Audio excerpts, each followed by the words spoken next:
जय हिंद दोस्तों, स्वागत है हमारे YouTube channel AK electrical classes में। मैं हूं अजय प्रजापत। मैं लेके आया हूं आपके लिए Madhya Pradesh ITI training officer की जो भर्ती होने वाली है उसके लिए अर्जुन सीरीज। पिछले 10 वर्षों में गवर्नमेंट एग्जाम में जो क्वेश्चन आए हैं टॉपिक वाइज, कौन कौन से क्वेश्चन आए और कौन कौन से बार बार रिपीट हुए हैं, किस तरह से क्वेश्चन एग्जाम में बन सकते हैं, उन सभी को मैं आपको बताऊंगा। तो दोस्तों, यदि आप भी हमारे चैनल से नए जुड़ रहे हैं तो चैनल को सब्सक्राइब कर लीजिए, बेल आइकन को प्रेस कर लीजिए, क्योंकि हम हर ITI गवर्नमेंट एग्जाम की तैयारी हमारे यूट्यूब चैनल पे फ्री ऑफ कॉस्ट करवाते हैं। तो सबसे पहले हम पढ़ रहे हैं कंडक्टर इंसुलेटर। ये अभी तक 9th क्लास हो चुकी है हमारी। तो पहला है, निम्नलिखित में से किस वस्तु का तापमान कोफिशिएंट 0 के आसपास होता है? तो टेम्परेचर कोफिशिएंट होता क्या है? तो टेम्परेचर कोफिशिएंट हम कहते हैं 1 डिग्री सेल्सियस, किसी पदार्थ का 1 डिग्री सेल्सियस तापमान बढ़ाने पे, यानी किसी भी पदार्थ, कोई भी सब्सटेंस हुआ, इसका 1 डिग्री सेल्सियस तक तापमान बढ़ाया आपने, तो उसका प्रतिरोध में चेंज आ गया, रेजिस्टेंस में क्या आ गया, परिवर्तन आ जाए, उसको हम बोलते हैं टेम्परेचर कोफिशिएंट या तापमान गुणांक। तो किसका टेम्परेचर कोफिशिएंट 0 के बराबर होता है? तो जो हमारा मैग्नीन होता है उसका टेम्परेचर कोफिशिएंट क्या होता है? 0 या ना के बराबर होता है। ना के बराबर, इसको टेम्परेचर कोफिशिएंट को हम अल्फा से डिनोट करते हैं। इसका मान होता है 0.0025 प्रति डिग्री सेल्सियस। तो ना के बराबर होता है, यानी इसको तापमान को कोई फर्क नहीं पड़ता। इसका यूज कहाँ करते हैं? तो जो हमारा रेजिस्टेंस होता है, उस रेजिस्टेंस की लीड जो होती है, जो तार होते हैं, वो तार आपको स्क्रीन पे दिख रहा होगा, रेजिस्टेंस, उसके तार जो होते हैं उस पर उसको जो बनते हैं वो मैग्नीन से बनते हैं। तो आपको समझ में आया होगा।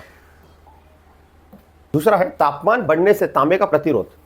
इसरो के एग्जाम में आया था कि जो हम किसी कॉपर है उसका तापमान बढ़ाने पर रेजिस्टेंस क्या होता है? तो रेजिस्टेंस 2 प्रकार के परिवर्तन होता है। एक होता है पॉजिटिव टेम्परेचर कोफिशिएंट, जिसको बोलते हैं PTC, और एक होता है NTC। तो हम अभी PTC की बात कर रहे हैं। तो PTC को बोलते हैं धनात्मक तापमान गुणांक। तो ये हमारा 1, 2, 3, ये रेजिस्टेंस की वैल्यू, प्रतिरोध की, और ये हमारा तापमान की value, 1 degree Celsius, 2 degree Celsius, 3 degree Celsius, 4 degree Celsius. तो जितने भी हमारे चालक होते हैं उनका तापमान गुणांक होता है धनात्मक तापमान गुणांक, पॉजिटिव टेम्परेचर कोफिशिएंट। ये सर क्या होता है? पॉजिटिव टेम्परेचर कोफिशिएंट उसको कहते हैं कि आप तापमान बढ़ाने पे प्रतिरोध भी क्या हो जाए, बढ़ जाए, रेजिस्टेंस भी क्या हो जाए, इंक्रीज हो जाए। इसी को हम बोलते हैं PTC। तो यदि कोई भी धातु हुआ, जैसे तांबा हुआ, एल्यूमिनियम हुआ, सिल्वर हुआ, नाइक्रोम हुआ, इन सभी का आपने तापमान में इंक्रीज करा तो रेजिस्टेंस भी क्या हो जाएगा, बढ़ जाएगा। तो इसी को बोलते हैं PTC। तो तापमान बढ़ाने से तांबे का प्रतिरोध क्या हो जाएगा, बढ़ जाएगा। क्या हो जाएगा, बढ़ जाएगा। तांबे का प्रतिरोध क्या हो जाएगा, बढ़ जाएगा। तो विल बी इंक्रीज। तो तांबे का रेजिस्टेंस क्या हो जाएगा, इंक्रीज हो जाएगा। समझ में आया होगा आपको। विद्युत पदार्थ का तापमान बढ़ने पर, कोई भी विद्युत पदार्थ है उसका तापमान बढ़ने पर प्रतिरोध क्या हो जाता है? तो जितने भी हमारे धातु होते हैं, विद्युत पदार्थ उससे ही कहते हैं जिसमें जो करंट को आसानी से अपने अंदर से बहने दे, तो उसी को हम बोलते हैं क्या, कंडक्टर या चालक। तो जितने भी चालक होते हैं वो PTC को बोलते हैं धनात्मक तापमान गुणांक। दोस्तों, आपको समझ में आ रहा होगा, वीडियो को लाइक कर दीजिए। तो ये क्या करता है, जैसे आप तापमान बढ़ाओगे, टेम्परेचर बढ़ाओगे, तो रेजिस्टेंस भी क्या हो जाएगा, बढ़ जाएगा। तो ये मैंने बनाया 1, 2, 3, 4, ये हमारा रेजिस्टेंस 1 ओम, 2 ओम, 3 ओम, 4 ओम। वैसे टेम्परेचर हमारा 0 डिग्री सेल्सियस, 1 डिग्री सेल्सियस, 2, 3, 4। तो जैसे आपने यहाँ पर तापमान बढ़ाया तो रेजिस्टेंस ऑटोमेटिक क्या होने लग जाएगा, इंक्रीज हो जाएगा। तो इन्होंने बोला जितने भी विद्युत पदार्थ है उसका तापमान बढ़ाने पे रेजिस्टेंस क्या हो जाएगा, बढ़ जाएगा। तो रेजिस्टेंस बढ़ता है तो क्या होगा, मिश्र धातु का प्रतिरोध अत्यधिक बढ़ता है, मैग्नीन का प्रतिरोध अत्यधिक बढ़ता है, copper conductor electricity is better. तो यहाँ पर जो अभ्रक है, विद्युत पदार्थ का तापमान बढ़ने पर, तो ऐसा कौन सा पदार्थ होता है जिसका तापमान बढ़ने पर? तो यहाँ तापमान बढ़ने पर क्या होगा, हमारा जितने भी धातु होते हैं, है ना, जितनी भी धातु होती है उसका टेम्परेचर क्या हो जाता है, बढ़ जाता है। इसका आंसर डी आएगा कि जो तांबा होता है उसका तापमान बढ़ने पर प्रतिरोध भी क्या हो जाता है, बढ़ जाता है। अगला क्वेश्चन है हमारा, निम्न में से किसमें ऋणात्मक तापमान गुणांक होता है? तो तापमान गुणांक क्या होता है, यदि किसी पदार्थ का, कोई भी पदार्थ हुआ, यदि हमने उसका टेम्परेचर में 1 डिग्री सेल्सियस परिवर्तन कर दिया तो उसके रेजिस्टेंस में भी परिवर्तन हो जाए, किसमें, प्रतिरोध में भी परिवर्तन हो जाए, तो बढ़ जाए या घट जाए, उसी को हम बोलते हैं तापमान गुणांक। अब यहाँ पे पूछा गया है ऋणात्मक तापमान गुणांक, NTC। तो NTC क्या होता है, ऐसे पदार्थ जिनका टेम्परेचर बढ़ाने पर रेजिस्टेंस क्या हो जाए, कम हो जाए। यानी ये हम रेजिस्टेंस 1 ओम, 2 ओम, 3 ओम, तो और यहाँ पर है हमारा तापमान, टेम्परेचर T, इसको R। तो यहाँ 0 डिग्री सेल्सियस, 1 डिग्री सेल्सियस, 2, 3। तो तापमान बढ़ने पर रेजिस्टेंस क्या हो जाए, हमारा कम हो जाए। क्या हो जाए, कम। तो इसी को हम बोलते हैं नेगेटिव टेम्परेचर गुणांक। जितने भी कुचालक होते हैं, जैसे रबड़ हो गया, प्लास्टिक हो गया, लकड़ी हो गया, कांच हो गया, अभ्रक हो गया, बेकेलाइट हो गया, ये सभी का तापमान बढ़ाने पे प्रतिरोध क्या होता है, घटता है। और हमारे जो इलेक्ट्रोलाइट होते हैं, जो बैटरी होगी, इनका भी तापमान घटता है। और सेमीकंडक्टर जिसे हम बोलते हैं अर्धचालक, इनका भी रेजिस्टेंस क्या होता है, तापमान बढ़ाने पे घटता है। तो इनमें से किसका घटेगा? तो नाइक्रोम तो धातु होती है, चालक होता है, इसका नहीं घटेगा। जिंक भी धातु होती है, तांबा भी क्या होती है, धातु होती है। अभ्रक माइका, माइका जो होता है वो प्रेस के अंदर आपको दिखा होगा, ये पत्ता इस टाइप से, ये माइका जो होती है वो सबसे अच्छा कुचालक होती है। ये क्या करता है, नमी और आग को अपने अंदर क्या कर लेती है, सोख लेती है। तो सबसे अच्छा कुचालक जो होता है वो कौन सा होता है, हमारा माइका। आपको दिख रहा होगा, इस तरह से दिखता है और इस तरह से इसका यूज होता है। क्लियर है? कांच में प्रतिरोध तापमान गुणांक होता है। तो जो हमारा तापमान गुणांक होते हैं वो होता है यदि किसी पदार्थ में 1 डिग्री सेल्सियस परिवर्तन करने पर उसके प्रतिरोध में परिवर्तन हो जाए। यानी आपने किसी पदार्थ को 1 डिग्री सेल्सियस ज़्यादा दे दिया, 1 डिग्री सेल्सियस क्या दे दिया, ज़्यादा दे दिया, तो उसमें रेजिस्टेंस में भी क्या हो गया, बढ़ गया या घट गया, इसको बोलते हैं तापमान गुणांक। अब कांच का प्रतिरोध कैसा होता है? तो कांच एक कुचालक होता है। क्या होता है? कुचालक। इसमें करंट फ्लो नहीं होता, इसको बोलते हैं इंसुलेटर, जिसमें करंट फ्लो नहीं होता। तो जितने भी कुचालक है दुनिया में, उनका जो तापमान गुणांक होता है वो एनटीसी, ऋणात्मक तापमान गुणांक होता है। 1 डिग्री सेल्सियस, 2, 3, ये रेजिस्टेंस की वैल्यू, 1 ओम, 2 ओम, 3 ओम। वैसे यहाँ पर हम मान रहे 1, 2, 3, 4, ये डिग्री सेल्सियस तापमान है। तो जैसे इनका तापमान बढ़ेगा तो प्रतिरोध क्या होता जाएगा, कम। प्रतिरोध क्या होता जाएगा, कम। तो जितने भी कुचालक होते हैं उनका तापमान बढ़ाने पर रेजिस्टेंस क्या हो जाता है, कम। तो इसको बोलते हैं नेगेटिव टेम्परेचर कोफिशिएंट, ऋणात्मक तापमान गुणांक। दोस्तों वीडियो पसंद आ रही है तो वीडियो को लाइक कर दीजिए, चैनल को भी सब्सक्राइब करिए। नीचे दिए कुचालक में अधिकतम पेरा विद्युत सामर्थ्य कौन रखता है? तो पेरा विद्युत सामर्थ्य कौन क्या होता है? तो जितने भी कुचालक होते हैं, कुचालक उसको बोलते हैं जिसमें करंट फ्लो नहीं होता है, उसी को हम बोलते हैं इंसुलेटर या कुचालक। जैसे रबड़ हो गया, कांच होगा, प्लास्टिक हो गया, इन सभी को हम किस कैटेगरी में रखते हैं, कुचालक। और परा विद्युत सामर्थ्य यानी ऐसे कुचालक की कितनी अपने अंदर करंट को सहन कर सकते हैं।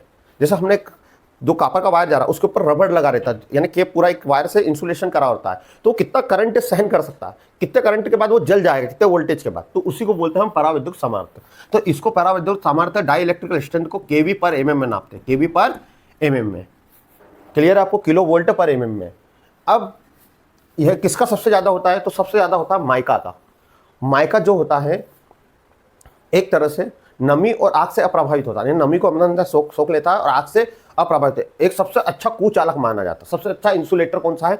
अभ्रक। इसकी डाई इलेक्ट्रिकल स्ट्रेंथ यानी केवी पर एमएम इसकी होती है 20 से 60 केवी पर एमएम, याद रखिएगा। इसलिए ये सबसे यानी अपने अंदर सबसे ज़्यादा ये क्या करेगा, करंट को सहन कर लेगा। क्लियर है? वैसे ही होता है हमारा फाइबर।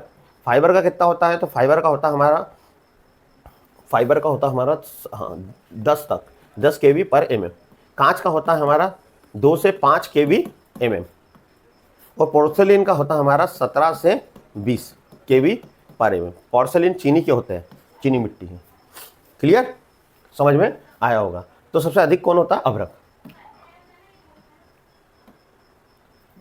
निम्नलिखित में किस सामग्री का ऋणात्मक तापमान गुणांक होता है? तो ऋणात्मक तापमान गुणांक हम किसे कहते हैं? तो ऐसे तापमान गुणांक जिसका तापमान बढ़ाने पे रेजिस्टेंस कम हो जाए उसको बोलते हैं हम ऋणात्मक तापमान गुणांक या नेगेटिव टेम्परेचर कोफिशिएंट। यह अलग अलग एग्जाम में पूछा गया था, अलग अलग टेक्निकल हेल्पर यूपीपीसीएल में। तो जितने भी कुचालक होते हैं, जितने भी कुचालक जिनमें करंट फ्लो नहीं होता, उनका तापमान गुणांक कैसा होता है? नेगेटिव। जैसे कौन कौन हो गया? हमारा कांच हो गया, रबड़ हो गया, प्लास्टिक हो गया, पीवीसी हो गया, अभ्रक हो गया, बेकेलाइट हो गया, पोर्सिलिन हो गया, ये सब क्या है? हमारे नेगेटिव। तो जो इलेक्ट्रोलाइट बैटरियां होती है, इलेक्ट्रोलाइट, वो भी क्या होती है? हमारी एनटीसी, नेगेटिव टेम्परेचर कोफिशिएंट गुणांक पर काम करती है। तो समझ में आया होगा दोस्तों। आपको वीडियो पसंद आए तो वीडियो को लाइक कर दीजिए, चैनल को सब्सक्राइब कर लीजिए। हम पीपीटी बहुत मेहनत से बनाते हैं, आपका केवल एक लाइक हमारे लिए मोटिवेशन का तरीका होता है कि हम इस तरह से वीडियो रेगुलर बनाते रहें। तो दोस्तों, एक पदार्थ की पैराविद्युतीय शक्ति क्या होती है? What is the dielectric strength of material? UPRVNN में एग्जाम में आया था। तो डाई इलेक्ट्रिकल स्ट्रेंथ क्या होती है? तो डाई इलेक्ट्रिकल स्ट्रेंथ को नापते हैं हम केवी पर एमएम, केवी पर एमएम, किलो वोल्ट पर एमएम। तो जब अधिकतम किलोवाट प्रति मिलीमीटर जिसका मीडियम बिना खराब हुआ सामान कर सकता है, उसी को हम बोलते हैं डाई इलेक्ट्रिकल स्ट्रेंथ। यानी कितने कितने किलोवाट पर हमारा एमएम यूज कर सकते हैं हम। जैसे हमने देखा होगा कि एक हमारा जो वायर होता है कॉपर का वायर होता है, हम जो घर की वायरिंग में यूज करते हैं, उसके ऊपर रबड़ लगा रहता है, इंसुलेटर। तो वो कितने किलो वोल्ट तक सहन कर सकता है ना उसका रबड़।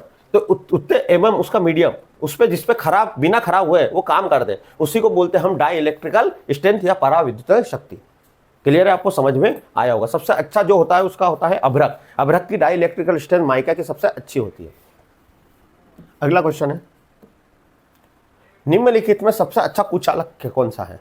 तो कुचालक उसे बोलते हैं जिसको इंग्लिश में बोलते हैं हम इंसुलेटर, जिसमें करंट फ्लो नहीं होता उसे हम सब कुचालक या इंसुलेटर बोलते हैं, है ना। तो कौन सा होता है सबसे अच्छा कुचालक? सबसे अच्छा कुचालक होता है माइका। सर माइका क्यों? हम जितने भी कुचालक होते हैं उनको हम डाई इलेक्ट्रिकल स्ट्रेंथ बनाते हैं केवी पर एमएम। केवी पर एमएम क्या होता है? तो किलो प्रति किलो वोल्ट कितना एमएम सहन कर सकता है, यानी जो भी इंसुलेटर होता है प्रति किलो वोल्ट पर कितना एमएम सहन कर सकता है। यानी हम जो रबड़ होता है, हम एक वायर हो गया या हमने बोला कि हमने केबल बनी, उस केबल के ऊपर हमने रबड़ लगा दिया कि करंट बाहर नहीं निकले, पर वो कितना वोल्टेज सहन कर सकती है, तो बिना खराब हुए कितना वोल्टेज सहन कर सकती है, उसी को हम बोलते हैं डाई इलेक्ट्रिकल स्ट्रेंथ। तो केवी पर एमएम में नापते हैं। तो जो माइका होता है, अभ्रक होता है, उसकी डाई इलेक्ट्रिकल स्ट्रेंथ सबसे ज्यादा होती है। कितनी होती है? 20 से 60 केवी पर एमएम।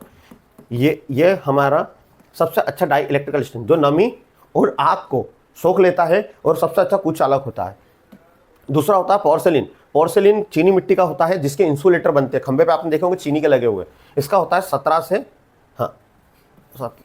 से 20। और बेकेलाइट, बेकेलाइट के आपने जो होल्डर होते हैं, होल्डर के ऊपर का जो ब्लैक कलर का स्विच सॉकेट जो भी बनते हैं वो बेकेलाइट के बनते हैं। तो इसके भी डाई इलेक्ट्रिकल स्ट्रेंथ कितनी होती है? 20 से 30 केवी पर एमएम। और जो हमारा कांच है उस कांच की होती है 2 से 5 केवी पर एमएम डाई इलेक्ट्रिकल। तो इससे पता चलता है कि डाई इलेक्ट्रिकल स्ट्रेंथ जिसकी जितनी अच्छी होगी वो उतना अच्छा कुचालक होगा। तो आपको समझ में आएगा माइका क्यों सबसे अच्छा कुचालक है। धातुओं में ऊर्जा अंतराल, एनर्जी गैप, अर्धचालक अंतराल कुचालकों में ऊर्जा अंतराल होता है। तो इन्होंने पूछा एनर्जी गैप जो होती है वो क्या होती है चालक कुचालक इसमें। तो मैं एनर्जी गैप बता देता हूं। चालक क्या होता है? जिसमें आसानी से करंट फ्लो हो जाए उसको हम चालक कहते हैं, इंग्लिश में तो कंडक्टर। कुचालक क्या होता है? इसको बोलते हैं इंसुलेटर। जिसमें करंट नहीं फ्लो हो उसको हम बोलते हैं कुचालक। क्लियर है। और अर्धचालक क्या होता है? तो अर्धचालक उसको बोलते हैं जिसमें करंट फ्लो हो और ना हो, यानी 0 डिग्री सेल्सियस पे टेम्परेचर करंट को फ्लो नहीं करे पर 330 डिग्री केल्विन पर अपना टेम्परेचर फ्लो करने लग जाए, उसी को हम बोलते हैं क्या? अर्धचालक, जिसको बोलते हैं इंसुलेटर। इसमें करंट फ्लो नहीं होता है। और अर्धचालक में करंट फ्लो होता भी है और नहीं भी होता है। आधे चालक की तरह काम करते हैं, आधे कुचालक, यानी सेमीकंडक्टर। तो इतनी बात तो समझ में आई होगी। अब ऊर्जा अंतराल क्या होता है? तो आपने देखा होगा कुचालक में करंट क्यों फ्लो नहीं हो रहा। तो इसमें जो इलेक्ट्रॉन होते हैं, पहले तो होता है हमारा एक होता है वैलेंसिंग बैंड जिसको बोलते हैं संयोजी बैंड।